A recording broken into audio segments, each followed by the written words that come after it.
Hi friends, ಎಲ್ಲರಿಗೂ ನಮಸ್ತೆ. ಮುದ್ದು ಸೊಸೆ ಮುಂದಿನ ಸಂಚಿಕೆಯಲ್ಲಿ ಏನಾಗುತ್ತೆ ನೋಡೋಣ ಬನ್ನಿ. ನೋಡೋದಕ್ಕೂ ಮುಂಚೆ ಯಾರು ವಿನೋದ ವೈಎಂ ಬ್ಲಾಗ್ಗೆ ಸಬ್ಸ್ಕ್ರೈಬ್ ಆಗಿಲ್ವೋ ಪ್ಲೀಸ್ ಸಬ್ಸ್ಕ್ರೈಬ್ ಆಗಿ, ಲೈಕ್ ಮಾಡಿ, ಶೇರ್ ಮಾಡಿ, ಕಮೆಂಟ್ ಮಾಡಿ, ಬೆಲ್ಲೈಕಾನ್ ಆಲ್ ಅಂತ ಒತ್ತಿ ಫ್ರೆಂಡ್ಸ್. ಸಾಕ್ಷಿ ಇಲ್ಲದೆ ಈ ಚೆಲ್ವ ಯಾವುದೇ ಹೆಣ್ಣಿನ ಮೇಲೆ ಆಪಾದನೆ ಹೊರ್ಸಕ್ಕಿಲ್ಲ ಕಣವ್ವ.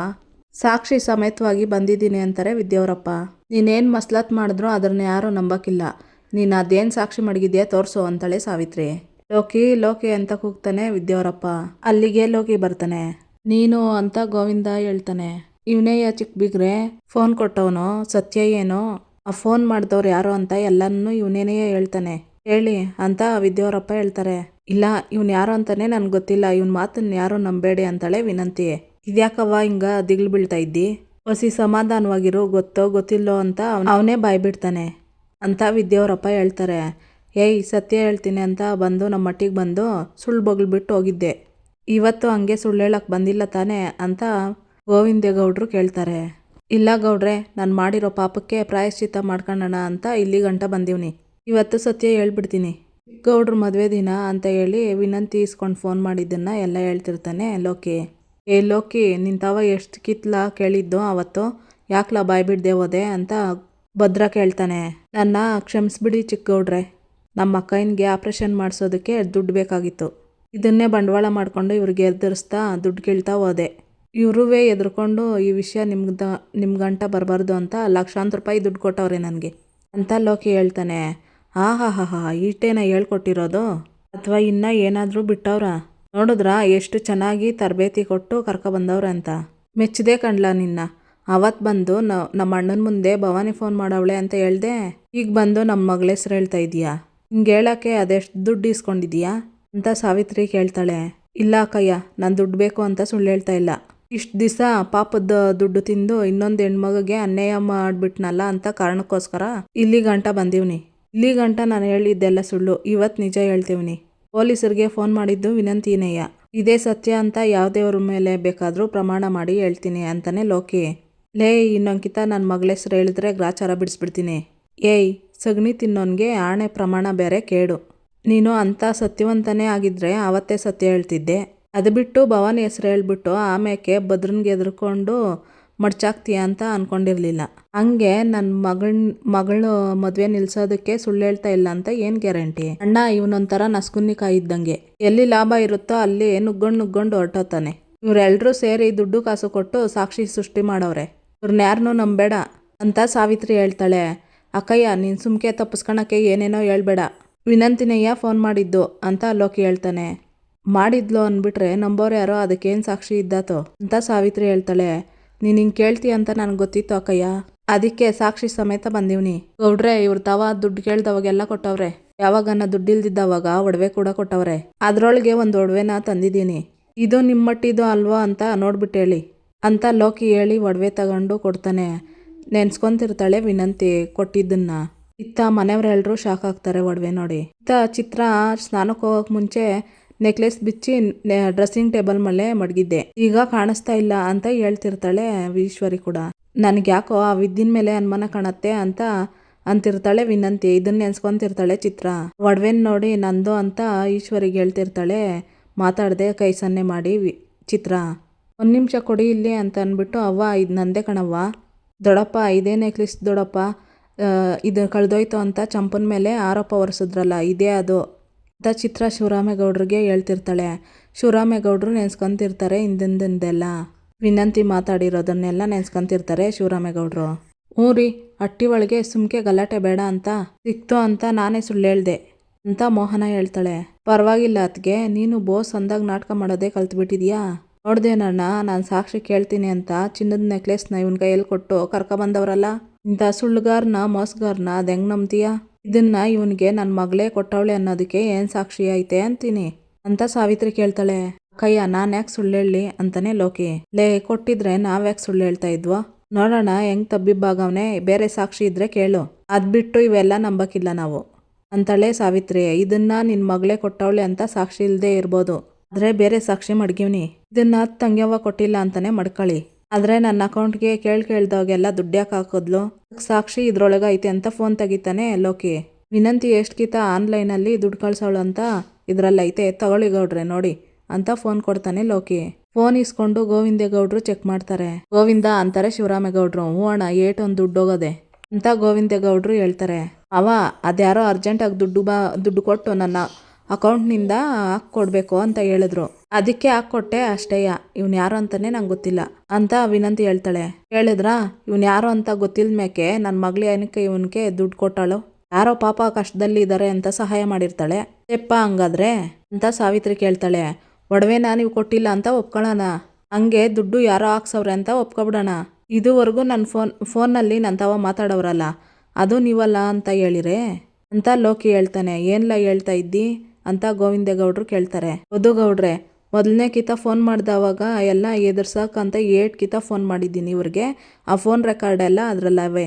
ಎಲ್ಲನೂ ಕೇಳಿಸಿ ನಿನಗೆ ತೊಂದರೆ ಕೊಡೋಕ್ಕಿಲ್ಲ, ಆಮೇಲೆ ಜಾಸ್ತಿ ಹಿಂದಕ್ಕೂ ಹೋಗೋಕ್ಕಿಲ್ಲ. ಯಾಕಂದರೆ ಅಕ್ಕನಿಗೂ ತಂಗಿಯವನಿಗೂ ಹೊಸಿ ಮರವಲ್ವೇ, ಅದಕ್ಕೆ ಮೊನ್ನೆ ದಿನ ಫೋನ್ ಮಾಡಿದ್ರಲ್ಲ ಅದನ್ನು ಕೇಳ್ಬಿಡಿ. ಗೌಡ್ರೆ ರೆಕಾರ್ಡಿಂಗಲ್ಲಿ ಮೇಲ್ಗಡೆ ಅದೇ ಅಂತ ಲೋಕಿ ಹೇಳಿದ್ದನ್ನ ಕೇಳಿ ಗೋವಿಂದೇಗೌಡರು ರೆಕಾರ್ಡ್ ಸರ್ಚ್ ಮಾಡಿ ಫೋನಲ್ಲಿ ರೆಕಾರ್ಡ್ ಮಾಡಿರೋದನ್ನ ಕೇಳ್ತಾರೆ. ಸಾವಿತ್ರಿ ಹೇಳ್ತಮ್ಮಯ್ಯ ಅಂದಿದ್ದು ಮತ್ತೆ ಅಕ್ಕಯ್ಯ ನಿನ್ನ ಮಗಳು ಮದುವೆ ಆಗಬೇಕು ಅಂದರೆ ಬೇಕಾಗಿರೋದು ದೇವ್ರ ದಯೆ ಅಲ್ಲ ಈ ಲೋಕಿ ದಯೆ ಅಂದಿರೋದು ರೆಕಾರ್ಡು ಕೇಳಿಸ್ಕೊತಾರೆ ಎಲ್ರೂ. 2 ಲಕ್ಷ ದುಡ್ಡು ಕೊಡ್ತೀನಿ, ಆದರೆ ಆ ಕಾಸು ನಿನ್ನ ಕೈಗೆ ಬಂದಿದ್ದ ತಕ್ಷಣವೇ ನನ್ನ ಮಗಳನ್ನ ಮರೆತುಬಿಡ್ಬೇಕು ಅಂತ ಹೇಳಿದ್ದನ್ನೆಲ್ಲ ಕೇಳಿಸ್ಕೊತಿರ್ತಾರೆ ಎಲ್ರೂ. ಈಗಾದರೂ ಯಾರು ಅಂತ ನನ್ನ ನೆನ್ಪು ಬಂತ ಅಕ್ಕಯ್ಯ ಅಂತಾನೆ ಲೋಕಿ. ಏನು ಸಾವಿತ್ರಿ ಇದು, ಇಂಥ ಮನೆ ಆಳು ಕೆಲಸ ಮಾಡಿಬಿಟ್ಟು ಏನು ಗೊತ್ತಿಲ್ದಂಗೆ ನಮ್ಮ ಮಟ್ಟಿಲ್ಲಿ ಇದ್ದೀರಲ್ಲ, ನಿಮಗೆ ನಾಚಿಕೆ ಆಗಲ್ವಾ ಅಂತ ಮೋಹನ ಕೇಳ್ತಾಳೆ. ಆಯಿತು ಅತ್ತಿಗೆ, ಏನೋ ನನ್ನ ಮಗಳು ತಿಳಿದೇ ತಪ್ಪು ಮಾಡಿಬಿಟ್ಲು, ಫೋನ್ ಮಾಡಿಬಿಟ್ಲು ಅಂತ ಅಂದ್ಕೊಳ್ಳಿ. ಹಂಗೇನೆ ಇವಳು ಫೋನ್ ಮಾಡಿದ್ಲು ಅಲ್ವೇ, ಪೊಲೀಸವರು ಇವಳು ಫೋನ್ ಮಾಡಿದ್ದಕ್ಕೆ ಬಂದಿರ್ಬೋದು, ನನ್ನ ಮಗಳು ಮಾಡಿದ್ದಕ್ಕೆ ಬಂದಿರೋದು ಅಂತ ಹೆಂಗೇಳಿರಿ ಅಂತ ಸಾವಿತ್ರಿ ಕೇಳ್ತಾಳೆ. ನನ್ನ ಮಗಳು ಫೋನ್ ಮಾಡಿದ್ದಕ್ಕೆ ಪೊಲೀಸ್ ಬಂದಿಲ್ಲ ಗೌಡ್ರೆ, ಯಾಕಂದರೆ ನನ್ನ ಮಗಳು ಫೋನ್ ಮಾಡಿರೋದು ರಾತ್ರಿ 12 ಗಂಟೆ ಹೊತ್ತಿನಲ್ಲಿ, ಆದರೆ ಪೊಲೀಸ್ ಬಂದಿದ್ದು ಹೊತ್ತಾರೆ 8:30ಗೆ ಫೋನ್ ಮಾಡಿದ್ದಕ್ಕೆ. ಹಂಗಾಗಿ ನನ್ನ ಮಗಳು ಫೋನ್ ಮಾಡಿದ್ರಿಂದ ಯಾವ ತೊಂದರೆನೂ ಆಗಿಲ್ಲ ಅಂತ ವಿದ್ಯಾವರಪ್ಪ ಹೇಳ್ತಾರೆ. ಓಹೋಹೋ, ಇವನು ಹೇಳಿದ್ದನ್ನೇ ಕೇಳ್ತೀರಾ ಹಂಗಾದ್ರೆ ನನ್ನ ಮಗಳು ಫೋನ್ ಮಾಡಿರೋದಕ್ಕೆ ಪೊಲೀಸ್ ಬಂದಿಲ್ಲ ಅಂತ ನಾನು ಹೇಳ್ತೀನಪ್ಪ ಅಂತ ಸಾವಿತ್ರಿ ಹೇಳ್ತಾಳೆ. ನಾನು ಸುಮ್ಮನೆ ಬಾಯಿ ಮಾತಿನಲ್ಲಿ ಹೇಳ್ತಾ ಇಲ್ಲ, ಸಾಕ್ಷಿ ಮಾಡ್ಕೊಂಡಿದ್ದೀನಿ, ಅದು ಬಂದದೆ ಅಂತ ಹೇಳಿ ವಿದ್ಯಾವರಪ್ಪ ರಮೇಶಣ್ಣ ಅಂತ ಕೂಗ್ತಾರೆ. ಅಲ್ಲಿಗೆ ವಿದ್ಯಾವರ ರಿಲೇಷನ್ನು ಪೊಲೀಸ್ ಬರ್ತಾರೆ. ಓಹೋ, ಅವತ್ತು ತಾಳಿ ಶಾಸ್ತ್ರದ ದಿನ ಸತ್ಯ ಹೇಳಿದ್ದೀವ್ರೇ ಅಲ್ವೇ, ಅವತ್ತೊಂದು ಹೇಳಿ ಇವತ್ತೇ ಒಂದು ಹೇಳಿದ್ರೆ ಅದನ್ನ ಯಾರು ನಂಬ್ತಾರೆ ಅಂತ ಸಾವಿತ್ರಿ ಕೇಳ್ತಾಳೆ. ಎಲ್ವಾ ಹೇಳ್ತಾ ಇರೋದು ದಿಟಗೌಡ್ರೆ, ಅವತ್ತು ನಾನು ಡ್ಯೂಟಿನಲ್ಲಿದ್ದೆ. ರಾತ್ರಿ 12 ಗಂಟೆಗೆ ವಿದ್ಯಾ ಫೋನ್ ಮಾಡಿ ನನ್ನ ಹೆಸರು ವಿದ್ಯಾ ಅಂತ ಹೇಳಿ ಮದುವೆ ನಿಲ್ಲಿಸ್ಬೇಕು, ನಾನು ಇನ್ನೂ 18 ವಯಸ್ಸು ತುಂಬಿಲ್ಲ ಅಂತ ಹೇಳಿದ್ದನ್ನು ಹೇಳ್ತಿರ್ತಾರೆ ರಮೇಶ್ ಅನ್ನೋರು. ಆಗ ಫೋನ್ ಮಾಡಿದ್ದು ನಮ್ಮ ಸಂಬಂಧಿ ವಿದ್ಯಾನೆ ಅಂತ ಗೊತ್ತಾಯ್ತು. ಏನೋ ತಿಳಿದೇ ಮಾಡಿಬಿಟ್ಟವಳೆ ಅಂತ ಹೇಳಿ ಕೇಸ್ ಬುಕ್ಕಲ್ಲಿ ಬರೀಲಿಲ್ಲ ಅದನ್ನ. ಹಾಗೆ ಸ್ಟೇಷನಲ್ಲಿ ಯಾರಿಗೂ ಹೇಳಲಿಲ್ಲ. ಆಮೇಲೆ ನೋಡಿದ್ರೆ ಬೆಳಗ್ಗೆ 8:30ಗೆ ಇನ್ಸ್ಪೆಕ್ಟರ್ಗೆ ನೇರವಾಗಿ ಫೋನ್ ಬಂತು. ನಾನು ಅದನ್ನು ವಿದ್ಯಾನೆ ಮಾಡಿಬಿಟ್ಟವಳೆ ಅಂತ ತಿಳ್ಕೊಬಿಟ್ಟೆ ಗೌಡ್ರೆ. ಈ ಪೊಲೀಸ್ ಮಾತು ಕೇಳಿ ಶಿವರಾಮೇಗೌಡರು ಹಿಂದಿಂದೆಲ್ಲ ನೆನ್ಸ್ಕೊಂತಿರ್ತಾರೆ. ಪೊಲೀಸ್ ಬಂದು ಛತ್ರದಲ್ಲಿ ಎಳ್ಕೊಂಡೋಗಿದ್ದು ಶಿವರಾಮೇಗೌಡ್ರನ್ನ ನೆನೆಸ್ಕೊತಿರ್ತಾರೆ. ಆಮೇಲೆ ಕಾಲ್ ಲಿಸ್ಟು ತೆಗೆದು ನೋಡಿದ್ಮೇಲೆ ಗೊತ್ತಾಯ್ತು ಈ ಕಾಲ್ ಬಂದಿರೋದು ಲೋಕಿ ಫೋನ್ನಿಂದ ಅಂತ. ಗೌಡ್ರೆ, ಆ ಟೈಮ್ನಾಗ ವಿದ್ಯಾ ಫೋನ್ ಮಾಡೋಕ್ಕೆ ಸಾಧ್ಯನೇ ಇಲ್ಲ, ಯಾಕಂದರೆ ಆ ಟೈಮಲ್ಲಿ ವಿದ್ಯಾ ಮದುವೆ ಮಂಟಪದಲ್ಲಿದ್ಲು. ಹಂಗಾಗಿ ಪೊಲೀಸ್ ಬರೋದಕ್ಕೆ ಕಾರಣ ಆಗಿದ್ದು ವಿನಂತಿ ಫೋನ್ ಮಾಡಿದ್ರಿಂದನೇಯ. ಬೇಕಾದರೆ ಆ ಕಾಲ್ ಲಿಸ್ಟೆಲ್ಲ ಇಲ್ಲೇ ಅದೇ ನೋಡಿ ಅಂತ ಪೊಲೀಸು ಕೊಡ್ತಾರೆ ಗೋವಿಂದೇಗೌಡ್ರಿಗೆ. ನೋಡಿ ಗೌಡ್ರೆ, ಅದರಲ್ಲಿ ರೆಡ್ ಮಾರ್ಕ್ ಮಾಡಿದೆಯಲ್ಲ ಅದು ಲೋಕಿ ನಂಬರು, ಬ್ಲೂ ಮಾರ್ಕ್ ಮಾಡಿರೋದು ವಿದ್ಯಾವ ನಂಬರು ಅಂತ ಪೊಲೀಸು ಹೇಳ್ತಾರೆ. ಯಾಕೆ ಈಗ ನಿನ್ನ ನಾಲ್ಗೆ ಬಿದ್ದೋಯ್ತೆ, ಮಾತಿಗೆ ಮಾತು ಕೊಡ್ತಾ ಇದ್ದೆ, ಈಗ ಮಾತಾಡು ಅಂತ ಅಜ್ಜಮ್ಮ ಕೇಳ್ತಿರ್ತಾಳೆ. ಆದ್ರೂ ಸಾವಿತ್ರಿ, ನೀನು ನಿನ್ನ ಮಗಳು ಇಷ್ಟು ಕೀಳ್ಮಟ್ಟಕ್ಕೆ ಇಳಿತೀರ ಅಂತ ನಾನು ಕನಸಿನಲ್ಲೂ ಅನ್ಕೊಂಡಿರಲಿಲ್ಲ ಕಣೆ. ನಿಮ್ಮದು ಒಂದು ಬಂಡ ಜನ್ಮ. ಯಪ್ಪ ನಾನು ನೋಡಿದೆ, ಆದರೆ ನಿಮ್ಮಂಥ ಅವ್ವ ಮಗಳನ್ನ ಎಲ್ಲೂ ನೋಡಿಲ್ಲಪ್ಪ ಅಂತ ಈಶ್ವರಿ ಬೈತಿರ್ತಾಳೆ.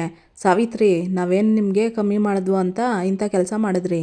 ಅವತ್ತು ಪಾಪ ಏನು ತಪ್ಪು ಮಾಡದೇ ಇರೋ ವಿದ್ಯನ್ಗೆ ಶಿಕ್ಷೆ ಕೊಡಬೇಕಾದ್ರೆ ಸುಮ್ಕೆ ನಿಂತಿದ್ರಲ್ಲ, ಅವತ್ತೇನಾದರೂ ಭದ್ರ ದುಡುಕ್ಬಿಟ್ಟಿದ್ದಿದ್ರೆ ಏನಾಗಬೇಕಾಗಿತ್ತು ಅಂತ ಗೋವಿಂದೇಗೌಡರು ಹೇಳ್ತಾರೆ. ನಿಮ್ಮಿಬ್ಬರನ್ನ ಅವರು ಅಂಗೈಯಲ್ಲಿ ಮಾಡಿಕೊಂಡು ಶಾನೆ ಜೋಪಾನ ಮಾಡಿದ್ರು, ಅದಕ್ಕೆ ನೀವು ದೊಡ್ಡ ಬಹುಮಾನನೇ ಕೊಟ್ಬಿಟ್ರಿ ಬಿಡಿ. ಸ್ವಂತ ಅಟ್ಟಿವರೆಗೆ ಇಂಥ ಮೋಸ ಮಾಡೋದಕ್ಕೆ ನಿಮ್ಗೆ ಹೆಂಗ್ರೆ ಮನ್ಸು ಬಂತು? ನನ್ನ ಗಂಡ ಜೈಲಲ್ಲಿ ನರಕ ಅನುಭವಿಸ್ತಿದ್ರೆ ನೀವು ಅಟ್ಟಿಯಲ್ಲಿ ಸಂತೋಷವಾಗಿ ಇದ್ಕೊಂಡು ದ್ರೋಹ ಮಾಡಿಬಿಟ್ರಿ ಅಲ್ಲ ಅಂತಾಳೆ ಮೋಹನ. ಏನೇ ಇಷ್ಟೊತ್ತು ಹಾರಾಡ್ತಿದ್ದೆ, ಈಗ ಯಾಕ ಮುಖನ ಗುಪ್ಪಟ್ಟೆ ಹಾಕ್ಕೊಂಡಿದ್ಯಾ, ಮಾತಾಡು ಅಂತಾಳೆ ಈಶ್ವರಿ. ಹೌದು, ಪೊಲೀಸ್ಗೆ ಫೋನ್ ಮಾಡಿ ನಮ್ಮ ಅಣ್ಣನ್ನ ಜೈಲಿಗೆ ಕಳಿಸೋದಕ್ಕೆ ಕಾರಣ ಆಗಿದ್ದು ನನ್ನ ಮಗಳೇಯ. ನನ್ನ ಮಗಳು ಫೋನ್ ಮಾಡಿದ್ರಿಂದನೇ ಮದುವೆ ನಿಂತೋಗಿದ್ದು. ಆಗಲಿ ಬಿಡಿ, ಅದಕ್ಕೇನೀಗ ತಳೆ ಸಾವಿತ್ರಿ. ಏನೋ ಘನಕಾರ್ಯ ಮಾಡ್ದಂಗೆ ನಿನ್ನ ಮಗಳನ್ನ ಹೊಗಳ್ತಾ ಇದೆಯಾ ಸಾವಿತ್ರಿ ಅಂತಾಳೆ ಮೋಹನ. ನಾನು ಹಂಗೆ ಹೇಳಿಲ್ಲ ಅದಕ್ಕೆ. ಏನೋ ಅವಳು ಮಾಡಿದ್ದು ದೊಡ್ಡ ಮಹಾ ಅಪರಾಧ ಅನ್ನಂಗೆ ಹೇಳ್ತಾ ಇದ್ದೀರಲ್ಲ, ಅದು ಸರಿ ಇಲ್ಲ ಅಂತ ಹೇಳ್ತಾ ಇದ್ದೀನಿ ಅಂತಾಳೆ ಸಾವಿತ್ರಿ. ಲೇಯ್, ಅದು ಅಪರಾಧ ಅಲ್ಲದೆ ಇನ್ನೇನೆ, ಅವಳ್ಯಾಕೆ ಮನೆ ಆಳು ಕೆಲಸ ಮಾಡಿದ್ಲು ಅಂತ ಅಜ್ಜಮ್ಮ ಕೇಳ್ತಾಳೆ. ಅಲ್ಲ, ಬುದ್ಧಿ ಬಂದಾಗ್ನಿಂದನೂ ಭದ್ರನೇ ಅವಳ ಗಂಡ ಅಂತ ಆಸೆ ಮಾಡ್ಕೊಂಡಿದ್ಲು. ಅದಕ್ಕೆ ಹೆಂಗಾರ ಮಾಡಿ ಮದುವೆ ನಿಲ್ಲಿಸ್ಬೇಕು ಅಂತ ಹಂಗೆ ಮಾಡಿದ್ಲು.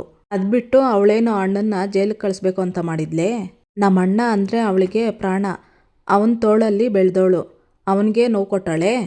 ಏನೋ ಕೆಟ್ಟಗಳಿಗೆ ಗ್ರಾಚಾರ ಕಮ್ಮಿ ಆಗಿತ್ತು, ಅದಕ್ಕೆ ಹಂಗಾಗೋಯ್ತು. ಅದಕ್ಕೆ ಯಾಕೆ ನನ್ನ ಮಗಳನ್ನ ದೂಷಣೆ ಮಾಡಿರಿ ಅಂತಾಳೆ ಸಾವಿತ್ರಿ. ಹಂಗಾರೆ ನಿನ್ನ ಮಗಳು ಮಾಡಿದ್ರಲ್ಲಿ ತಪ್ಪಿಲ್ಲ ಅಂತ ಹೇಳ್ತಾ ಇದೀಯಾ ಅಂತಾಳೆ ಮೋಹನ. ಅವಳಿಗೆ ನಮ್ಮ ಅಣ್ಣನ ಜೈಲಿಗೆ ಕಳಿಸೋ ಯಾವ ಉದ್ದೇಶನೂ ಇರಲಿಲ್ಲ ಅಂತ ಹೇಳ್ತಾ ಇದ್ದೀನಿ ಅದಕ್ಕೆ ಅಂತಾಳೆ ಸಾವಿತ್ರಿ. ಮುಚ್ಚೆ ಬಾಯ, ಮಾಡೋದೆಲ್ಲ ಮಾಡಿ ನೀವು ಮಾಡಿದ್ದನ್ನೇ ಸರಿ ಅಂತ ಮಾತಾಡ್ತಿದ್ಯಲ್ಲ, ಮಕ್ಕದ ಮೇಲೆ ಹಾಕ್ಬಿಡ್ತೀನಿ ಅಂತಾಳೆ ಈಶ್ವರಿ. ನೋಡಿ ಅದಕ್ಕೆ, ನನಗೆ ಅದೆಲ್ಲ ಏನೂ ಗೊತ್ತಿಲ್ಲ. ಈಗ ನೋವಾಗಿರೋ ನನ್ನ ಮಗಳಿಗೆ ನ್ಯಾಯ ಕೊಡ್ಸೋದು ಬಿಟ್ಬಿಟ್ಟು ಆಗೋಗಿರೋದ್ರ ಬಗ್ಗೆ ಎಲ್ಲ ಮಾತಾಡ್ತಿದ್ದೀರಲ್ಲ, ಇದೆಲ್ಲ ಸರಿಯೇ? ಅಷ್ಟಕ್ಕೂ ಫೋನ್ ಮಾಡಿರೋದಕ್ಕೂ ಈ ಮದುವೆ ನಡೀತಾ ಇರೋದಕ್ಕೂ ಏನು ಸಂಬಂಧ? ಅದೇ ಬೇರೆ ಇದೇ ಬೇರೆ ಅಂತಾಳೆ ಸಾವಿತ್ರಿ. ಏನು ಮಾತಾಡ್ತಾ ಇದ್ದೀನಿ ಅಂತ ಜ್ಞಾನ ಇದ್ದದೋ ಇಲ್ವೋ ಸಾವಿತ್ರಿ ನಿಂಗೆ ಅಂತ ಗೋವಿಂದೇಗೌಡರು ಕೇಳ್ತಾರೆ. ನನಗೈತೆ ಅಣ್ಣ, ಆದರೆ ನಿಮ್ಗೆ ಯಾರಿಗೂ ಇಲ್ವಲ್ಲ. ಎಲ್ಲ ಸೇರಿ ಯಾವುದೋ ಒಂದು ನೆಪ ಇಟ್ಕೊಂಡು ನನಗೆ ನನ್ನ ಮಗಳಿಗೆ ಅನ್ಯಾಯ ಮಾಡೋದಕ್ಕೆ ನೋಡ್ತಾ ಇದ್ದೀರಾ ಅಂತಾಳೆ ಸಾವಿತ್ರಿ. ಲೇ ಮನೆ ಆಳಿ, ನಿಮ್ಮಿಬ್ಬರಿಂದ ಅನ್ಯಾಯ ಆಗಿರೋದು ನನ್ನ ಮಗನಿಗೆ. ನನ್ನ ಮಗಳನ್ನ ಜೈಲಿಗೆ ಕಳಿಸ್ದೋಳನ್ನ ಈ ಅಟ್ಟಿ ಸೊಸೆ ಮಾಡ್ಕೋಬೇಕೇನೆ ಅಂತಾಳೆ ಅಜ್ಜಮ್ಮ. ಮಾಡ್ಕೊಳ್ದೆ ಹೋದ್ರೆ ಬಿಟ್ಬಿಡ್ತೀನಿ ಅಂತ ಅನ್ಕೊಂಡಿದ್ಯಾ? ಇವತ್ತು ಈ ಮದುವೆ ಆಯ್ತಾ ಇರೋದು ಈ ಭದ್ರ ನನ್ನ ಮಗಳ ಬಾಳನ್ನ ಹಾಳು ಮಾಡಿದ್ಲು ಅಂತ ಕಾರಣಕ್ಕೆ. ನೋಡಿ, ಈ ಮದುವೆ ಯಾವುದೇ ಕಾರಣಕ್ಕೂ ನಿಲ್ಕೂಡ್ದು. ಅವಳಿಗಾಗಿರೋ ಅನ್ಯಾಯಕ್ಕೆ ನ್ಯಾಯ ಸಿಗಬೇಕು ಅಂದರೆ ನನ್ನ ಮಗಳ ಕುತ್ತಿಗೆಗೆ ಇವತ್ತು ತಾಳಿ ಬೀಳಬೇಕು ಅಂತ ಸಾವಿತ್ರಿ ಹೇಳ್ತಾಳೆ. ಶಾನೆ ಚಂದಾಗಿ ಮಾತಾಡ್ತಾ ಇದೆಯಾ ಬಿಡು ಸಾವಿತ್ರಿ. ಅಲ್ಲ, ಅವಳು ತಪ್ಪು ಮಾಡವಳೆ ಅಂತ ಈಗಲೂ ನಿನ್ಗೆ ಅನಿಸ್ತಾ ಇಲ್ಲ ಅಲ್ವೇ ಅಂತ ಮೋಹನ ಕೇಳ್ತಾಳೆ. ಆಯಿತು ಅತ್ತಿಗೆ, ನನ್ನ ಮಗಳು ಮಾಡಿರೋದು ತಪ್ಪೇಯ. ಅದಕ್ಕೇನು ಶಿಕ್ಷೆ ಬೇಕೋ ಆಮೇಲೆ ಕೊಡಿ. ಇವಳು ತಪ್ಪು ಮಾಡವಳೆ ಅಂತ ಅಟ್ಟಿಯಿಂದ ಆಚೆ ಹಾಕಿರ್ಲಿಲ್ವೇ? ಹಂಗೆ ಆಮೇಲೆ ಏನು ಶಿಕ್ಷೆ ಕೊಡಬೇಕು ಅಂತ ಅವಳಿಗೆ ತೀರ್ಮಾನ ಮಾಡಿದ್ರೆ ಆಯಿತು. ಈಗ ಮೊದಲು ಭದ್ರನ ಕೈಲಿ ಅವಳ ಕುತ್ತಿಗೆಗೆ ತಾಳಿ ಕಟ್ಸಿ, ಇಲ್ಲದೆ ಹೋದ್ರೆ ಅಂತ ಕಿರಿಚಿ ಮಾತಾಡ್ತಿರ್ತಾಳೆ ಸಾವಿತ್ರಿ. ಮುಚ್ಚು ಬಾಯಿ ಅಂತಾರೆ ಶಿವರಾಮೇಗೌಡರು. ಇನ್ನೊಂದು ಮಾತಾಡಿದ್ರೆ ನಾನು ಮನುಷ್ಯತ್ವ ಕಳ್ಕೊಬೇಕಾಗ್ತದೆ ಅಂತಾರೆ ಶಿವರಾಮೇಗೌಡರು. ಅಣ್ಣ ಅಂತಾಳೆ ಸಾವಿತ್ರಿ. ನಿಲ್ಸು ಅಂತಾರೆ ಶಿವರಾಮೇಗೌಡರು. ನಿನ್ನ ಬಾಯಿನಿಂದ ಅಣ್ಣ ಅಂತ ಕರಿಬೇಡ ನನ್ನ. ಅವ್ವ ಮಗಳು ಇಬ್ಬರು ಸೇರ್ಕೊಬಿಟ್ಟು ಮಾಡಬಾರ್ದು ತಪ್ಪು ಮಾಡಿಬಿಟ್ಟು ಈಗ ಸಮರ್ಥನೆ ಮಾಡ್ಕೊತಾ ಇದ್ದೀರಾ, ನಾಚಿಕೆ ಆಗೋಕ್ಕಿಲ್ವಾ ನಿಮಗೆ ಅಂತ ಶಿವರಾಮೇಗೌಡರು ಹೇಳ್ತಾರೆ. ಇಲ್ಲಿಗೆ ಈ ಸಂಚಿಕೆ ಮುಕ್ತಾಯ ಆಗುತ್ತೆ. ಯಾರು ಇನ್ನೂ ವಿನೋದ ವೈಎಂ ವ್ಲಾಗ್ಗೆ ಸಬ್ಸ್ಕ್ರೈಬ್ ಆಗಿಲ್ವೋ ಪ್ಲೀಸ್ ಸಬ್ಸ್ಕ್ರೈಬ್ ಆಗಿ, ಲೈಕ್ ಮಾಡಿ, ಶೇರ್ ಮಾಡಿ, ಕಮೆಂಟ್ ಮಾಡಿ, ಬೆಲ್ ಐಕಾನ್ ಆಲ್ ಅಂತ ಒತ್ತಿ ಫ್ರೆಂಡ್ಸ್. ಈ ವಿಡಿಯೋ ನೋಡಿದ್ದಕ್ಕಾಗಿ ಎಲ್ಲರಿಗೂ ಧನ್ಯವಾದಗಳು.